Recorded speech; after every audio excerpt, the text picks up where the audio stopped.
Bonjour, bienvenue sur la chaîne Les Capsules Découvertes de Nini. Pour ceux qui ne sont pas habitués à cette chaîne-ci, je vais vous expliquer brièvement en quoi ça consiste. C'est un condensé de plusieurs choses, de plusieurs sujets qui peut aller de l'actualité, la politique internationale, les voyages, l'apprentissage de l'anglais, du japonais et des dialectes québécois, de l'art aussi. Bref, vous allez trouver de tout et n'importe quoi sur cette chaîne-là. Moi, personnellement, je préfère ça comme ça. D'autres youtubeurs préfèrent juste se concentrer sur un sujet en particulier. Ça peut être l'actualité, ça peut être des faits divers, l'art seulement, l'apprentissage de l'anglais seulement. Bon, moi, je veux faire ça, disons, varié. Donc, c'est pour ça que j'ai appelé la chaîne, j'ai baptisé la chaîne Les Capsules Découvertes de Nini. Donc, aujourd'hui, le sujet, ça va être la surveillance, je pourrais dire, exagérée. Pourquoi je parle de ça? C'est que, bon, on voit très bien qu'est-ce qui se passe présentement avec l'imposition du vaccin obligatoire. Moi, personnellement, je suis ni contre ni pour la vaccination. Je vois la vaccination comme un choix personnel. Et ça doit rester libre. Une personne doit conserver son droit d'avoir accès librement et de façon équitable au vaccin, comme elle doit aussi avoir le droit de le refuser pour une raison X, qui peut être religieux, parce que oui, dans les vaccins, il y a certaines substances qui peut-être, certaines religions, il y a une prohibition sur ces substances-là.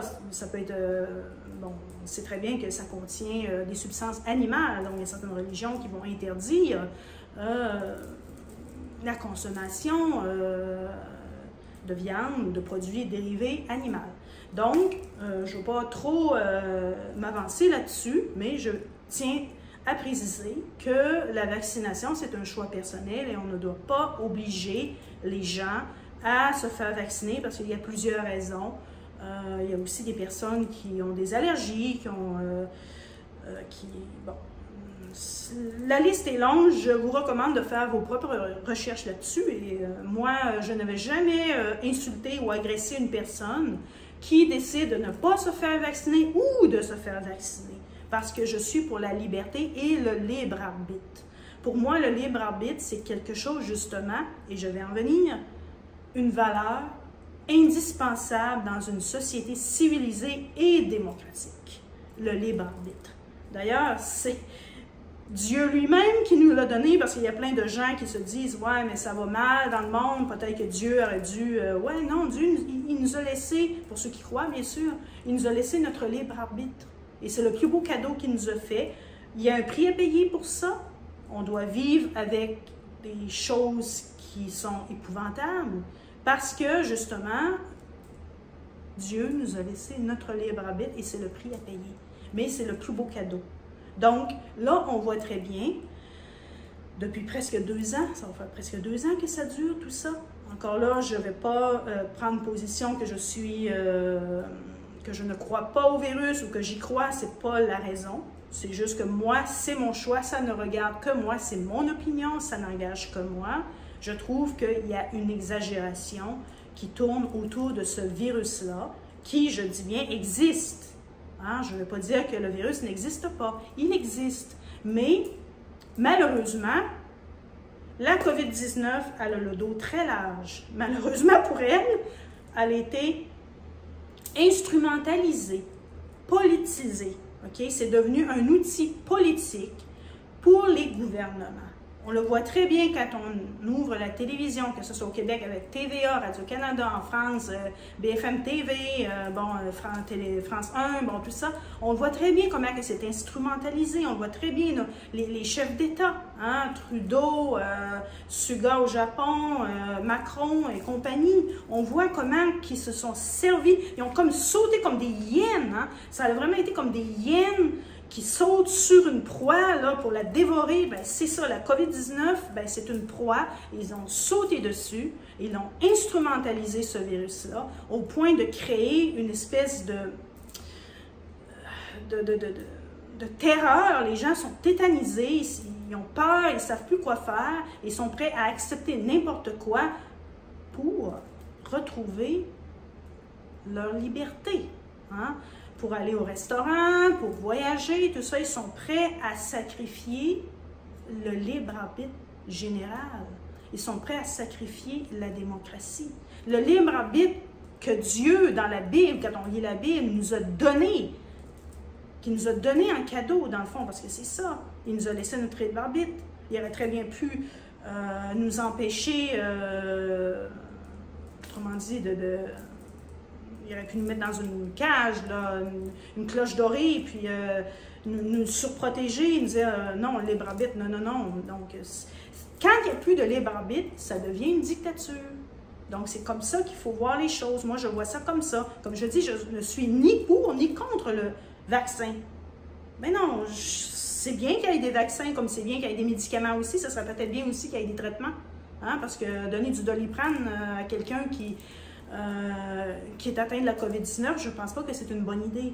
Hein? Bon, on sait très bien que bon, les vaccins et vaccins, un vaccin, on sait comment ça fonctionne, c'est une petite infime partie du virus qu'on injecte pour faire croire au système immunitaire que, bon, on a eu l'infection. Mais là, ils sont en train d'élaborer des nouvelles technologies qui appellent le ARN messager. OK? Et puis, bon, des trucs comme ça, que ça, c'est tout nouveau. Ça n'a pas vraiment fait ses preuves encore, même dans la médecine vétérinaire. On n'a pas de recul face à ça. Et ils veulent rendre ça obligatoire. Mais quand on arrive avec d'autres traitements, comme la chloroquine, par exemple, ben, ils vont immédiatement mettre un frein là-dessus et interdire les médecins de dire, ben, si on peut faire des tests, si on peut expérimenter le ARN messager, pourquoi pas qu'on pourrait aussi expérimenter ben, d'autres traitements aussi. Hein? Donc, il y a 2 poids, 2 mesures là-dedans, et c'est ça, moi, que je dénonce et que je ne trouve pas ça correct, je ne trouve pas ça équitable. Bon, il faut bien comprendre que les molécules, des vieilles molécules comme la chloroquine, ça ne coûte pas cher, hein? Donc, c'est pas ça qui va enrichir les caisses et compagnies pharmaceutiques. Donc, il faut être logique aussi, il faut essayer de ne pas être dans l'émotion, parce que là, les gens sont dans l'émotion, ils ont peur du virus, mais là, je vois que présentement, les gens n'ont plus vraiment peur du virus en tant que tel. Si on gratte un peu la personne en face de nous, c'est pas du virus qu'elle a peur. Moi, en tout cas, c'est ce que j'ai réalisé autour de moi. C'est pas du virus, ils s'en contrefichent de la COVID-19, puis ils me l'ont dit clairement. On s'en fout de la COVID-19, mais on veut retrouver nos libertés. Ah, OK. Donc ça veut dire que le chantage, il a fonctionné. Maintenant, les gens vont me dire, « Ouais, mais ça doit être grave puisqu'ils veulent forcer la population à se faire vacciner. » Ouais, mais savez-vous que pour les États, une surveillance exagérée, je veux dire une surveillance généralisée, c'est une aubaine. Il y a des gens qui vont me dire, « Ouais, mais c'est bien d'être surveillé, ça va réduire la criminalité. » Oui, c'est vrai. Personnellement, moi, je n'ai rien à cacher. Je ne suis pas une criminelle, je ne vole pas, je ne fume pas de drogue, je ne vends pas de drogue non plus. Je ne fais rien de mal, je suis bien tranquille dans mon coin. Par contre, j'ai peur de la surveillance généralisée à la chinoise. Pas parce que j'ai quelque chose à cacher. Je vais vous l'expliquer pourquoi. C'est que ce type de surveillance-là, ça peut paraître alléchant à prime d'abord. Oui, c'est vrai que ça va régler beaucoup de problèmes, c'est vrai. Hein? Si on est tous surveillés, fichés, fliqués, ça va régler énormément de problèmes dans la société, dont la criminalité, bon, tous ces trucs-là. Maintenant, ce qu'il faut voir, c'est qu'une surveillance généralisée égale plus de libre arbitre, OK? Tu ne peux plus rien faire, mais il n'y a pas juste ça. C'est pas vraiment pour régler les problèmes de société qu'ils veulent faire ça. Imaginez que si vous êtes surveillé de cette manière-là, ça va régler certains problèmes, je l'admets, mais ils peuvent s'en servir pour d'autres choses. Par exemple, surveiller des personnes qui sont en désaccord avec le président ou le premier ministre. Des personnes qui décident de pratiquer une certaine religion que l'État a décidé. Là, on voit très bien que c'est en train de se profiler un peu comme on favorise l'athéisme. On voit bien que là, ça commence un peu à se rapprocher des régimes communistes. Hein. Donc, l'athéisme est en train de prendre beaucoup d'ampleur et des personnes qui vont vouloir pratiquer leur religion risquent d'être persécutées. Donc, avec une surveillance ultra surveillée, okay, ultra généralisée, il y a des personnes qui vont dire « Ouais, ça serait bien qu'on aille une puce puis qu'on soit tous surveillés. » Oui, ça réglerait beaucoup de problèmes, comme je l'ai dit tout à l'heure. Oui, je suis d'accord. Il y aurait beaucoup moins de criminalité, on serait beaucoup plus en sécurité si on serait tous pucés. Mais d'un autre côté, il n'y aurait plus du tout de liberté. Et si jamais vous êtes en désaccord avec le gouvernement, que vous êtes en désaccord avec le président actuel, que vous avez une religion, que vous désirez continuer à pratiquer votre religion, que vous fréquentez certaines personnes qui sont considérées comme des parias, par exemple, bon, tous des trucs comme ça, vous allez vous retrouver en prison. Et là, c'est pas parce que vous avez commis un crime, c'est juste parce que vous êtes en désaccord. Donc, la surveillance généralisée, ça sert à ça. Ça sert à surveiller les gens, mais à surveiller aussi leurs idées politiques, leur orientation religieuse. S'ils décident du jour au lendemain que bon, l'homosexualité, c'est hors la loi, ben avec une surveillance généralisée, ben les homosexuels vont être persécutés. Donc, vous voyez là où est-ce que je veux en venir. Donc, c'est là que c'est dangereux. Donc, oui, ça peut peut-être paraître alléchant, ça peut paraître une bonne solution d'avoir une puce ou une surveillance, d'être fliqué, autrement dit, en 24 heures sur 24. Ça peut représenter une solution idéale, mais il faut voir au-delà de ça. Il ne faut pas réagir avec l'émotion. Oui, il y a beaucoup de criminalité, oui, il y a le terrorisme, oui, je suis consciente de tous ces problèmes-là. Et moi aussi, je voudrais les voir disparaître. Néanmoins, je ne vais pas coopérer à l'implantation d'un régime similaire à ce qu'on a présentement en Chine. Je ne vais pas participer à ça et je vais me tenir debout pour que les gens restent libres de choisir s'ils veulent se faire vacciner ou non. Je ne suis pas pour les gens qui harcèlent ceux qui sont vaccinés et je ne suis pas pour ceux qui harcèlent ceux qui ne veulent pas se faire vacciner. Je suis simplement pour la liberté. Donc, c'est ça. Il faut comprendre aussi pourquoi que la COVID-19 a été instrumentalisée de cette manière-là et pourquoi que là, finalement, on est en pleine dissonance cognitive, on est en plein... C'est un capharnaüm d'idées qui ne tiennent pas debout. Il y a des incohérences terribles, des promesses en l'air. Aujourd'hui, c'est blanc, demain, c'est noir. C'est hallucinant. Parfois, j'ai l'impression d'être dans un film. J'ai l'impression d'être dans un film, c'est un scénario de science-fiction qu'on est en train de vivre. C'est complètement hallucinant.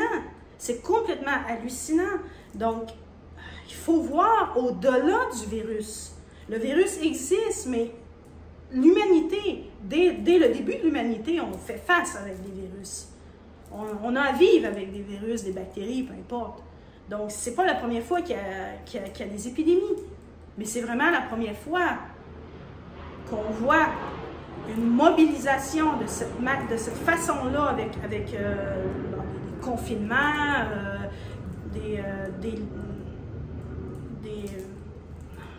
je ne sais même plus comment appeler ça, tellement que c'est incohérent. Donc, moi aussi, je voudrais retrouver ma vie d'avant.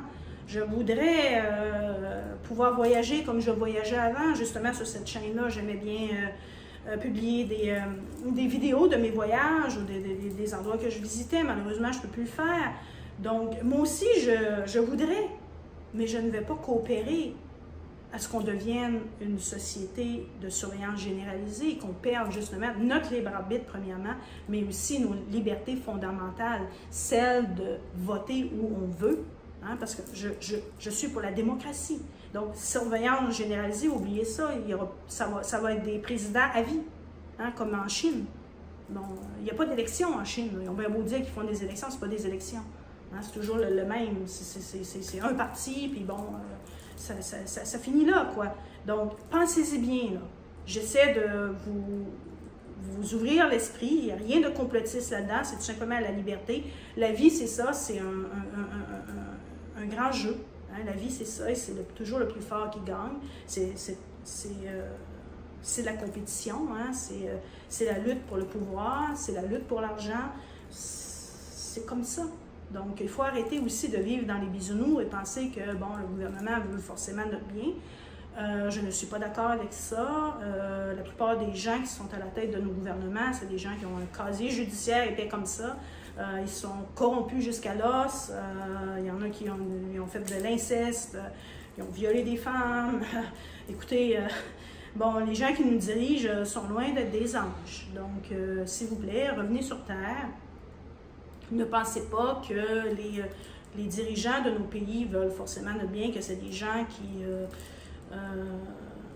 sont parfaits, là, qui ont, tout le monde dit qu'ils sont blancs comme neige. Hein? En plus, ils s'improvisent scientifiques. Ils nous veulent nous imposer des trucs que finalement, je me demande qu'est-ce que des politiciens, des énarques, bon, des gens comme ça ont à foutre avec... c'est pas leur rôle. Laissons les médecins travailler, laissons les scientifiques travailler, c'est leur domaine, et que les politiciens s'occupent des problèmes sociaux, du désordre social, en créant des lois plus sévères. En créant des lois plus sévères, il va en avoir moins de criminalité. C'est pas plus compliqué que ça. On n'est pas obligé d'avoir un pass sanitaire puis une surveillance, surveiller, d'être fliqué pour faire diminuer la criminalité. J'habite au Japon. On n'a pas de puce, on n'a pas de surveillance généralisée. Et puis, écoutez, il n'y a pas de criminalité, il n'y en a pas. Je me promène en robe, en jupe, je me fais jamais harceler, je me suis jamais fait voler quoi que ce soit, ni agresser. La criminalité ici au Japon, elle est très, très, très basse, mais il y a des lois qui sont sévères et ça décourage pas mal l'envie de faire des conneries. Parce que quand on prend 10 ans, par exemple, en prison, ben, tu vas le faire ton 10 ans. Tu ne pourras pas sortir avant. C'est comme ça. Si tu prends prison à vie, ça va être prison à vie. Il n'y a pas question que tu aies une libération conditionnelle. C'est comme ça. Puis il y a la peine de mort aussi pour les cas plus extrêmes, avec preuve à l'appui, ADN et tout ça. Là. On ne va pas exécuter quelqu'un pour un vol. C'est vraiment des crimes très odieux, des crimes très graves, où il y a des preuves. C'est irréfutable. Okay? Mais il y a la peine de mort dans ces cas-là. Donc ça, c'est le Japon. Et je pense que ces méthodes-là peuvent aider à freiner, donner du moins, ôter l'envie de faire des conneries. Hein? Donc, il n'y a pas de justice bonbon ici au Japon. Donc, on n'est pas obligé de tomber dans le panneau de la surveillance généralisée pour tous pour espérer que la criminalité va diminuer. Ce n'est pas la solution, parce que la surveillance surveillée, comme je vous disais, c'est la perte du libre arbitre et c'est la perte de la démocratie. Et c'est comme ça qu'un régime totalitaire s'installe. Donc là, on est endormi, on est un peu hypnotisé par... bon, la COVID-19 sert aussi de divergence. Hein, elle sert de... Bon, elle distrait les gens pendant qu'il y a certaines choses qui sont en train de se mettre en place pour justement élaborer ce plan-là qui est une surveillance généralisée de la population. Donc, ce qui veut dire que quand même bien que vous rêviez de retrouver votre vie d'avant, ça va être très difficile si on est dans une société de surveillance généralisée. Vous n'allez jamais retrouver votre liberté et vous pouvez vous faire mettre en prison ou à l'asile des fous pour vos idées.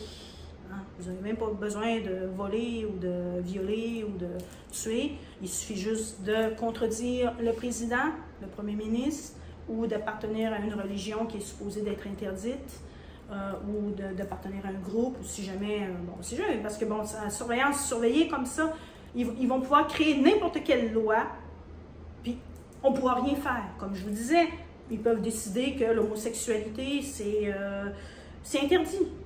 Donc, à partir du moment où vous êtes homosexuel, ça va être difficile de vous cacher, parce que s'ils réussissent à nous pucer, ce qui est fort probable parce que la technologie existe actuellement. J'ai 2 chats, ils sont pucés, ils sont pas morts de ça. Donc, on puce bien nos animaux. Hein? Donc, si on puce les animaux, on peut pucer les humains. Donc, c'est ça. Donc voilà, c'était à peu près tout ce que j'avais à dire aujourd'hui. Donc je vais désactiver les commentaires parce que je n'ai pas envie d'avoir des trolls qui vont venir me dire des conneries et tout ça. Moi, en tant que citoyenne du monde, en tant que personne libre, j'ai le droit de donner mon opinion sur un sujet donné. C'est ça la liberté, c'est ça la démocratie, puis c'est ça un monde civilisé. Donc je veux rester civilisé, je veux rester libre, donc je veux conserver mon droit de m'exprimer librement.